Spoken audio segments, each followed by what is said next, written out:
کبھی 10 منٹ عادت ہو جائے نا دعا مانگنے کی علیحدہ سے رات کو، حضور نے فرمایا جو فرض نماز کے بعد دعا مانگے اللہ اس کی قبول کر لیتا ہے۔ نبی پاک صلی اللہ تعالیٰ علیہ وسلم نے فرمایا اللہ مسافر کی دعا قبول فرماتا ہے۔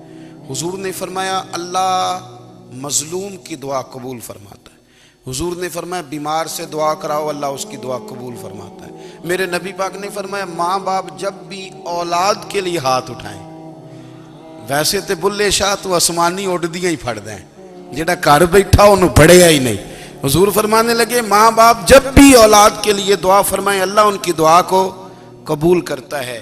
آپ اپنا تعلق بنائیں، دعا کے ساتھ، عبادت کے ساتھ، مصلی کے ساتھ رشتہ بنائیں، استغفار پڑھیں۔ صلاح الدین ایوبی صلیبی جنگوں میں تھے، رات کو مسجد اقصی میں نماز پڑھی تو پریشان تھے۔ ایک بزرگ سے ملاقات ہوئی تو وہ کہنے لگے کہ آپ بڑے پریشان ہیں۔ کہنے لگے حضور پریشان اس لیے ہوں کہ پہلے ہی مسلمان کمزور ہے، اب میں نے سنا ہے دشمن کا ایک بحری بیڑا وہ جنگی سامان سے بھرا ہوا آ رہا ہے، تو اب ان کے پاس اور تلواریں اور نیزے آ جائیں گے، مسلمانوں کے پاس پہلے ہی وسائل کی کمی ہے، پریشان ہو کس طرح کر کے مقابلہ کریں گے۔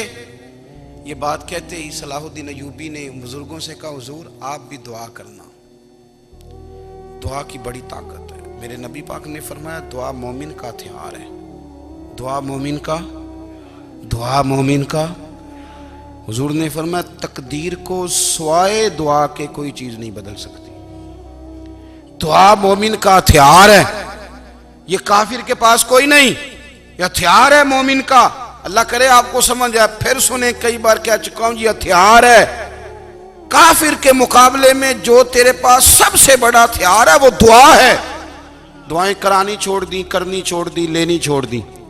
حضرت سیدنا انس بن مالک رضی اللہ تعالیٰ عنہ فرمایا کرتے تھے میں نے وہ رنگ دیکھا ہے جب حضور دعا مانگتے تھے اور حضور کی مقدس آنکھوں میں آنسو بھی ساتھ ہی بہا کرتے تھے، میں نے وہ انداز دیکھا ہے۔ تو صلاح الدین ایوبی بزرگ سے کہنے لگے آپ بھی دعا کیجیے، اور خود رونے لگے اور سر سجدے میں رکھ کے رونے لگے، اور عشاء سے لے کر فجر تک روئے، خوب روئے۔ صبح وہ بزرگ آئے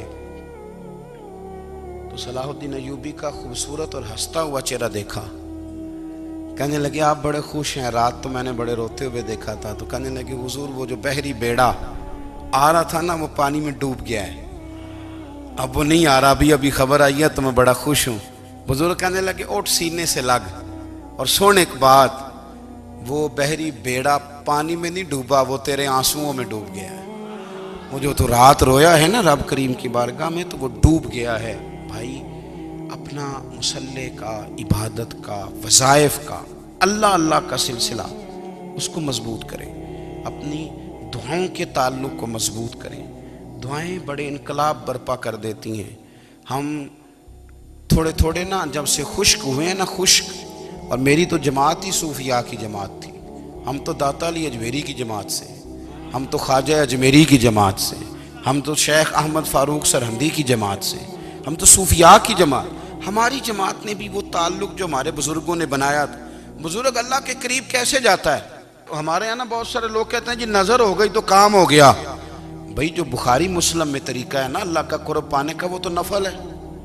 نبی کریم علیہ السلام نے فرمایا بندہ نفلوں کے ذریعے رب کے قریب جاتا ہے، اور اتنا قریب جاتا ہے کہ پھر اللہ اس کی زبان بن جاتا ہے، اللہ اس کی آنکھیں بن جاتا ہے، کان بن جاتا ہے، ہاتھ اور پیر بن جاتا ہے۔ تو یہ تو عبادت ہے، یہ تو اللہ کی بارگاہ کی حاضری ہے جو آپ کو اللہ کے قریب کرے گی۔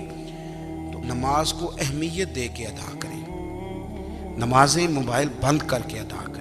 لیکن نا کچھ لوگ کہتے ہیں مجھے ٹائم نہیں ملتا نماز کا، تو میں کہتا ہوں یہ آپ نے بڑی جرت کی بات کی ہے۔ مجھے کو میرا پیر بھائی کہہ دینا میرے پاس ٹائم نہیں آپ کو ملنے کا، تو میں کہتا ہوں آج کے بعد آنا ہی نہ۔ تو کیا سمجھتا ہے، تو بہت بڑا آدمی ہے، تیرے پاس ٹائم نہیں ہے اور ہمیں ملنے کا ٹائم، موج کر۔ تو آپ نے اللہ رسول کو ہی کہہ دیا ٹائم نہیں۔ اور عجیب فلسفہ ہے نا، کہا جائے نماز پڑھنے آؤ تو کہتے ہیں کپڑے ٹھیک نہیں، اور کہا جائے کہ آؤ ذرا دعوت پہ چلیں تو کہتے ہیں 1 منٹ ٹھہر میں کپڑے بدل کے آیا۔ نماز کے لیے کہا تو کہتے ہیں ٹھیک نہیں، دعوت کے لیے کہا تو کہتا میں ذرا تیاری کر لوں، یوں جانا مناسب نہیں۔ یہ معاملہ ٹھیک نہیں۔ رب تو فرماتا ہے کہ جب تو مسجد میں آ تو زینت اختیار کر کے آ، خوب ذوق سے دعا مانگیں، خوب شوق سے نماز پڑھیں، خوب استغفار کا مزاج بنائیں۔ آپ لوگوں کے بیچ رہ کے سکھ حاصل کرنا چاہتے ہیں، لیکن آپ کو پتہ ہے کئی مہینے غار حرا میں رہنا بھی مدینے والے محبوب کا طریقہ ہے۔